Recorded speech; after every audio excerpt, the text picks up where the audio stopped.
ABC class में स्वागत है बच्चों। आज मैं पदार्थ के बारे में बताऊंगा कि पदार्थ क्या है, पदार्थ की परिभाषा क्या है और पदार्थ को कितने भागों में बांटा गया है। तो बॉयज, सबसे पहले पदार्थ की परिभाषा पर एक नज़र हम दौड़ा लें, जिसको कि हम अंग्रेजी में डिफिनीशन ऑफ मैटर यानी पदार्थ की परिभाषा।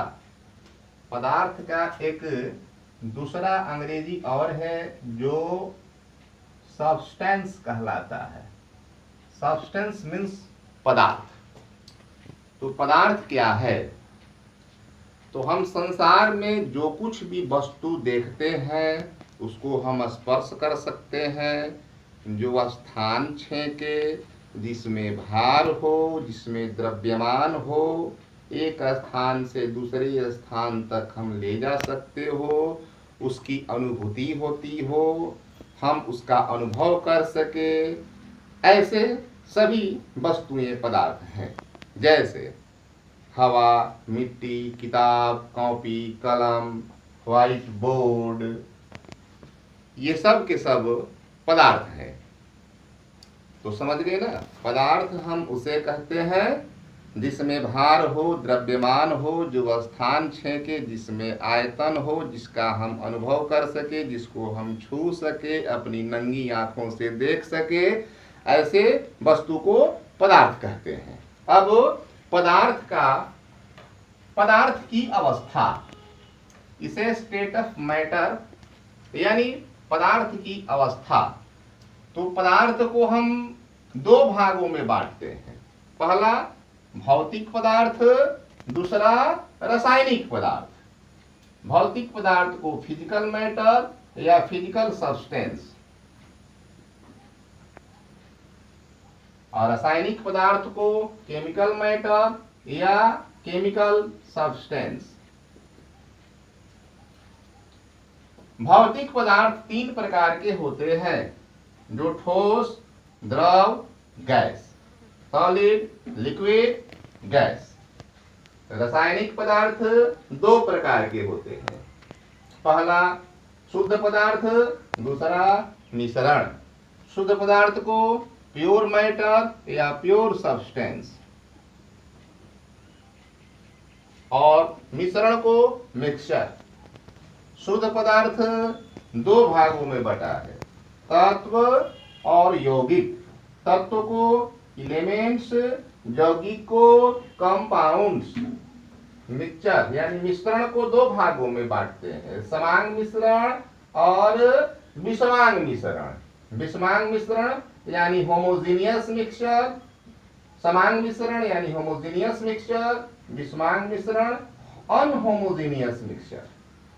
तत्व भी दो भागों में बटा है, धातु यानी मेटल्स, अधातु यानी नॉन मेटल्स, और एक अपवाद स्वरूप उपधातु होता है जिसे मेटलॉइड्स के नाम से जाना जाता है।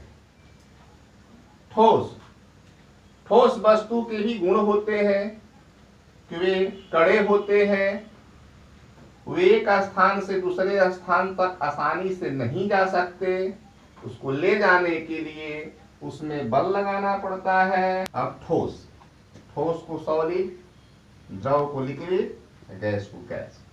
तो ठोस में बहाव नहीं होता है, द्रव में बहाव होता है, गैस में भी बहाव होता है। ठोस कठोर होता है, द्रव मुलायम होता है, और ये तरल पदार्थ है, इसमें बहाव होता है और इसके आयतन बदलते रहते हैं। ठोस के आयतन नहीं बदलते हैं, एक समान होते हैं। द्रव के आयतन बदलते रहते हैं। द्रव को जिस पात्र में हम रखते हैं वैसा ही उसका रूप हो जाता है। गैस द्रव से भी अधिक बहाव वाला पदार्थ है। गैस का आयतन और आकार दोनों अनिश्चित होते हैं। द्रव के आयतन और आकार, आयतन तो समान होते हैं पर उसके आकार निश्चित नहीं होते हैं, अनिश्चित होते हैं। ठोस के आयतन और आकार दोनों निश्चित होते हैं और गैस के आयतन और आकार दोनों अनिश्चित होते हैं। गैस को हम छोटे भी वस्तु में रख सकते हैं, पात्र में, बड़े पात्र में भी रख सकते हैं, क्योंकि इसमें कंप्रेस्ड की स्थिति उत्पन्न होती है। इसे हम दबा करके छोटा या बड़ा भी कर सकते हैं। शुद्ध पदार्थ, तत्व, यौगिक। तत्व शुद्ध पदार्थ होता है क्योंकि ये एक ही प्रकार के परमाणुओं से बना होता है, और यौगिक एक, दो या दो से अधिक परमाणुओं से बने होते हैं। तत्व धातु, अधातु और उपधातु। धातु चमकीले होते हैं, अधातु चमकीले नहीं होते हैं। सिर्फ एक ही पदार्थ है अधातु में जो चमकीले होते हैं, जैसे ग्रेफाइट। धातु सभी विद्युत के सुचालक होते हैं। इसमें तन्यता होती है, इसमें खनक होता है। अधातु में खनक नहीं होता है, विद्युत के ये कुचालक होते हैं। सिर्फ अपवाद स्वरूप सिर्फ ग्रेफाइट जो है ये विद्युत के चालक होते हैं। उपधातु ये धातु और अधातु के बीच वाले स्थिति उत्पन्न करते हैं। समांग मिश्रण जो पूर्ण रूप से मिला हुआ हो, जैसे चीनी और पानी का हम मिश्रण बनाते हैं तो पानी में चीनी पूर्ण रूपेण घुल जाता है, इसलिए ऐसे मिश्रण को समांग मिश्रण कहेंगे। अब विषमांग मिश्रण, तो विषमांग मिश्रण वैसे मिश्रण को कहा जाता है जो पूर्ण रूप से घुलता नहीं है, जैसे पानी और बालू का मिश्रण, ये कभी मिलता नहीं है, अलग अलग हो जाता है। जबकि समांग मिश्रण जैसे दूध और पानी का मिश्रण, ये भी एक समांग मिश्रण है। दूध का रूप पानी ले लेता है, पानी में चीनी मिला दो, नमक मिला दो, ये सब समांग मिश्रण है। तो इस प्रकार से हम पदार्थ की अवस्था का वर्गीकरण किए। भौतिक पदार्थ, रासायनिक पदार्थ। भौतिक पदार्थ 3 प्रकार के, ठोस, द्रव और गैस। रासायनिक पदार्थ 2 प्रकार के, शुद्ध पदार्थ और मिश्रण। शुद्ध पदार्थ 2 प्रकार के, तत्व और यौगिक। मिश्रण समांग मिश्रण, विषमांग मिश्रण। तत्व 2 प्रकार के मुख्य रूप से, धातु और अधातु, और एक अपवाद स्वरूप उपधातु। इस प्रकार से हम पदार्थ की अवस्था को वर्गीकृत कर दिए। अब तत्व के बारे में चर्चा। तत्व एलिमेंट्स। तत्व यानी कि जो एक ही प्रकार के परमाणु से बने होते हैं वे तत्व कहलाते हैं। जो एक ही प्रकार के परमाणु से बने होते हैं वे तत्व कहलाते हैं।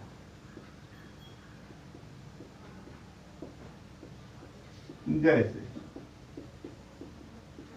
हाइड्रोजन, ऑक्सीजन, नाइट्रोजन, कार्बन आदि।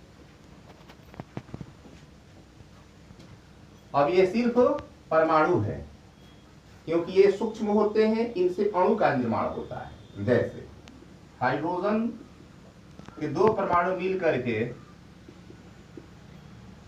हाइड्रोजन के एक अणु बनाते हैं। ऑक्सीजन के 2 परमाणु मिल करके ऑक्सीजन के एक अणु बनाते हैं। नाइट्रोजन के 2 परमाणु मिल करके नाइट्रोजन के एक अणु बनाते हैं। ये क्या है? तो ये से हम हाइड्रोजन अणु कहेंगे। ये ऑक्सीजन अणु, ये नाइट्रोजन अणु। अब यौगिक के बारे में। तो यौगिक क्या है? तो यौगिक 2 या 2 से अधिक परमाणुओं के मिलने से बनता है। यानी जो पदार्थ 2 या 2 से अधिक परमाणुओं के मिलने से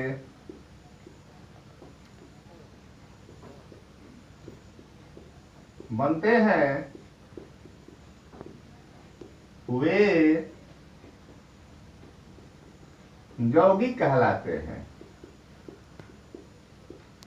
जैसे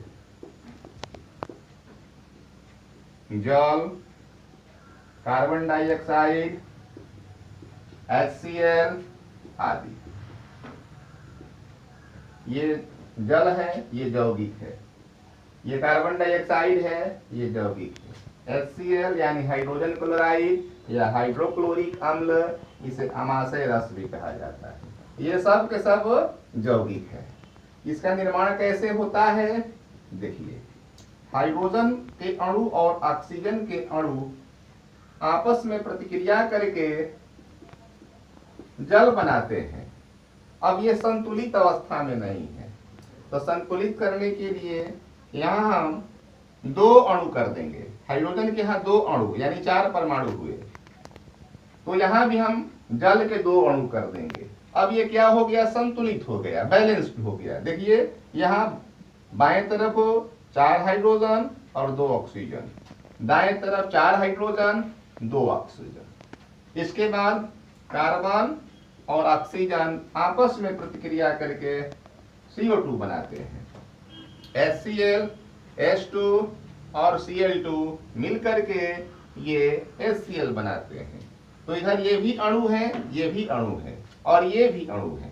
ये क्या है? ये अणु नहीं है, ये परमाणु है। ये अणु है और ये अणु है। ये भी अणु है, ये भी अणु है, ये भी अणु है। इधर ये क्या है? जल। जल यानी यौगिक। CO2 कार्बन डाइऑक्साइड, इसे धुआं भी हम कह सकते हैं। ये क्या है? तो ये भी यौगिक है, कार्बन डाइऑक्साइड। ये क्या है? तो हाइड्रोक्लोरिक अम्ल है या हाइड्रोजन क्लोराइड है। ये हाइड्रोजन क्लोराइड है। तो इस प्रकार से यहां मैंने 3 प्रकार के यौगिक का वर्णना दिखाया। तो इस तरह से हम कह सकते हैं, तो तत्व शुद्ध पदार्थ है, सिर्फ इसमें एक ही तरह के परमाणु होते हैं। यौगिक भी शुद्ध पदार्थ है, किंतु इसमें 2 या 2 से अधिक परमाणु मिले होते हैं, यौगिक कहलाते हैं।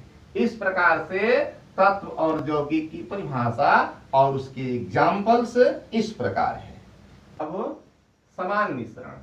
समान मिश्रण यानी होमोजीनियस मिक्सचर, विषमान मिश्रण यानी कि अनहोमोजीनियस मिक्सचर। इसका एग्जाम्पल देखिए, चीनी और पानी, नमक और पानी, दूध और पानी मिलाने से क्या जो पदार्थ बनेगा वह समान मिश्रण होगा। अब चीनी और पानी मिला देंगे तो क्या हो जाएगा? तो मीठा शरबत बन जाएगा, मीठा शरबत। नमक और पानी मिला देंगे, ये लवणीय जल बन जाएगा, यानी लवण युक्त पानी। और दूध और पानी मिला देंगे तो जल युक्त दूध हो गया। ये क्या है? सब के सब समान मिश्रण है। अब विषमान मिश्रण, तो विषमान मिश्रण कैसे बनाएंगे? जैसे भाई देखिए, बालू प्लस पानी, कोयला प्लस पानी, मिट्टी प्लस पानी। ये क्या है? ये सब के सब विषमान मिश्रण है। तो इस प्रकार से समान मिश्रण और विषमान मिश्रण को जाना जा सकता है, समझा जा सकता है। यानी जो पूर्ण रूप से मिला हुआ विलयन हो समान विलयन या समान मिश्रण, जो पूर्ण रूप से नहीं मिला हुआ हो वो विषमान मिश्रण या विषमान विलयन।